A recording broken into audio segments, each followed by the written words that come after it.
me pince. Là. Comme je me pince chaque matin, je me pinçais chaque matin de toute manière.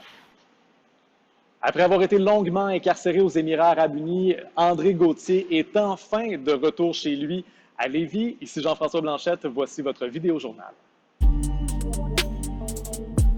Le géologue André Gauthier était à l'emploi d'une minière Gold&E lorsque ses déboires judiciaires ont commencé en 2015. Il a dénoncé une fraude de 30 millions de dollars et la justice s'est retournée contre lui. Bien qu'il ait toujours clamé son innocence, le lanceur d'alerte a d'abord été placé en garde à vue à Dubaï pendant 19 mois avant d'être condamné à 45 ans de prison.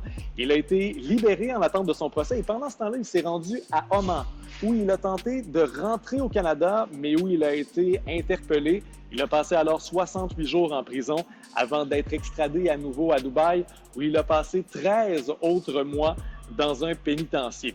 Il a été déclaré non coupable en décembre 2019, mais il n'a pas été libéré avant juin 2020. Or, même à ce moment-là, ses déboires n'étaient pas terminés.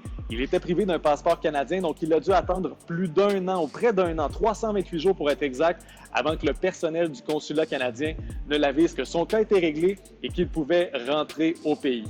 Le Saguenayen, âgé de 67 ans, est de retour. Il est arrivé à Toronto mercredi dernier et présentement, il fait sa quarantaine chez lui à Lévis. Il n'est pas déçu, évidemment, d'être de retour et il laisse derrière lui des conditions de détention qui étaient difficiles.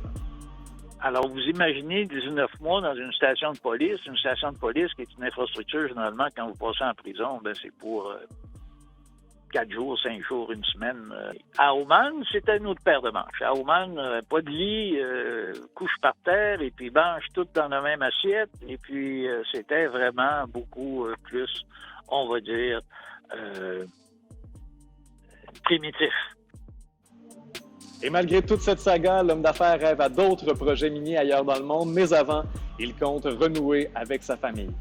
Ici Jean-François Blanchette. Pour plus de nouvelles, rendez-vous sur l'application Info de Radio-Canada.